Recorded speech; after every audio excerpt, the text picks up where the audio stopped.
Right now, before you're even aware of it, your brain has already decided your next move. Not you, your brain. And by the time you feel like you're choosing something, the choice is already old news. That sounds impossible. It sounds like something from a movie, not something that happens in your actual skull every single day. But it's real. And once you understand it, you'll never trust the feeling of deciding the same way again. Here's the question this video is going to sit with. When you lift your hand, when you pick a word mid-sentence, when you decide to check your phone right now instead of 5 seconds from now, who's really in charge? Is it the version of you that feels like it's choosing? Or is that feeling just a headline your brain writes after the real decision has already been made? In the early 1980s, a neuroscientist named Benjamin Libet designed one of the strangest experiments in the history of psychology. He sat people in front of a fast-moving clock and asked them to do something simple, flick their wrist whenever they felt like it. No pressure, no timing, completely free choice. All they had to do was remember exactly where the clock's dot was the moment they felt the urge to move. While they did this, Libet was recording their brain activity with electrodes on the scalp.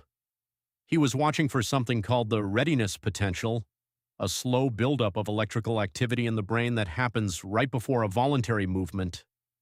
And here's where it gets strange. The readiness potential appeared first, consistently, reliably, about a third of a second before the subjects reported feeling the conscious urge to move. Their brains were already ramping up to act before their minds had, by their own account, decided anything. Read that again. The brain activity came first. The feeling of choosing came second. Not the other way around, which is what every one of us assumes about our own minds every single day. Libet's result exploded across neuroscience and philosophy departments alike. If your brain is already preparing an action before you consciously decide to do it, then what exactly is that conscious decision doing? Is it steering the car, or is it just a passenger who thinks it's driving? Libet himself wasn't ready to throw out free will entirely. He proposed something narrower, something almost defensive. Maybe you don't get to choose whether to act. But in that tiny window after the urge appears and before the movement happens, maybe you get something smaller, a veto, the power to stop the action your brain already started. He called this free won't instead of free will. You might not initiate the decision, but you might still get the final say on whether it happens. That idea alone should sit uncomfortably with you for a second. Because it means the story you tell yourself, "I decided to do that," might be true only in the most technical last-second sense. The real decision, the one that actually got the ball rolling, happened in the dark, without asking your permission and without you ever finding out about it until it was basically finished. Skip forward almost 30 years. In 2008, a team led by neuroscientist John-Dylan Haynes pushed this even further using brain imaging instead of scalp electrodes. Subjects lay in an fMRI scanner and were asked to freely choose, at a moment of their choosing, whether to press a button with their left hand or their right hand. Haynes's team wasn't just watching for a readiness potential this time. They were trying to predict which hand a person would choose before that person consciously knew, and they could. Using patterns of activity in the prefrontal and parietal cortex, the researchers could predict which button a subject would press up to 7, sometimes 10, seconds before the subject felt they had decided. 10 seconds, not a third of a second like Libet's original clock experiment. A full 10 seconds of lead time sitting quietly in the folds of the brain before the person had any subjective sense of having made up their mind. Think about what that actually implies. In the time it takes you to read this next sentence, your brain could already be encoding a decision you won't consciously arrive at until this video has moved on to something else entirely. This isn't just a curiosity locked away in neuroscience journals. It has already leaked into places you wouldn't expect. Legal scholars have spent years debating whether findings like these should change how courts think about criminal responsibility. If the brain initiates action before conscious awareness, does that weaken the idea of a fully deliberate, premeditated choice? Most legal systems still hold firmly to the idea that people consciously choose their actions, and for good reason, since the alternative opens up uncomfortable questions about punishment and blame. But the debate itself shows how far this research reaches beyond the lab.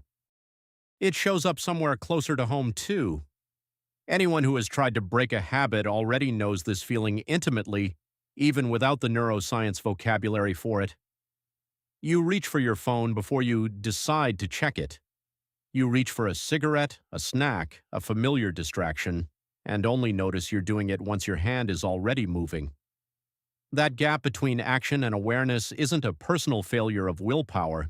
It's the same gap Libet found on his clock, just playing out over years instead of milliseconds. The behavior starts before the conscious, "I should stop," ever has a chance to catch up. Now, before this turns into a completely bleak picture of a mind on autopilot, it's worth being honest about what these experiments do not prove. Choosing to flick your wrist whenever you feel like it, or picking a button with no stakes attached, isn't the same kind of decision as choosing a career, ending a relationship, or deciding what you believe is right and wrong. Critics of Libet's work, and there are many serious ones, point out that trivial, meaningless, repeatable actions in a lab might tell us very little about complex, value-laden decisions made under real pressure, with real consequences, built from years of memory and reasoning rather than a random urge to twitch a finger. Some researchers have also questioned what the readiness potential actually represents. More recent work suggests it might not be a decision forming at all, but something closer to background neural noise, random fluctuations in brain activity that happen to tip the scales toward action at a particular moment, the way a stock market can drift up or down slightly before any real news breaks. If that's true, the readiness potential isn't your brain secretly deciding for you. It's more like your brain's natural static occasionally lining up with a decision you were going to make anyway. So where does that leave you? Somewhere between two extremes that are both a little too simple. One extreme says you're a fully rational agent, consciously authoring every choice from a blank slate, weighing options like a courtroom judge. The other says you're a passenger in your own body, watching decisions get made somewhere in the dark and being handed a press release afterward. Neither one matches what the evidence actually shows. What the evidence does show is this. A huge amount of what feels like deciding is really your brain finishing a process that started before your conscious awareness caught up. Your values, your habits, your mood, your history, all of it is already loaded into the system long before a specific moment of choice arrives. By the time you feel yourself choosing coffee over tea or choosing to speak up instead of staying quiet, most of the actual work has already happened, quietly, underneath the version of you that experiences life one conscious moment at a time. That doesn't mean you're not responsible for what you do. It means responsibility might live in a different place than you assumed. Not in the split-second spark of deciding, but in everything that built the brain capable of deciding that way in the first place. The habits you've practiced, the environments you've chosen to spend time in, the people you've let shape your defaults, going all the way back to the very first video on this channel, about how much of you was quietly copied from everyone around you. Maybe free will was never about that one lit-up instant where a choice appears to happen. Maybe it's slower than that, and much less dramatic. Maybe it's not a lightning bolt of conscious control in the present moment. Maybe it's something you build in advance, one repeated decision at a time, so that by the time your brain reaches for an action before you're even aware of it, the thing it reaches for is already, in some deeper sense, you. If this is the kind of thing your brain likes chewing on, that's exactly what this channel is for. Under the Skull digs into the hidden science behind the things you do without ever noticing, so if you haven't already, subscribe so you don't miss the next one. And I actually want to know where you land on this. Do you think you have full control over your choices, or do you think your brain is quietly making the call before you ever feel it happening? Drop your take in the comments. I read them, and some of the best future topics on this channel have come straight from that conversation. So next time you feel yourself deciding something, anything, remember what's really happening underneath that feeling.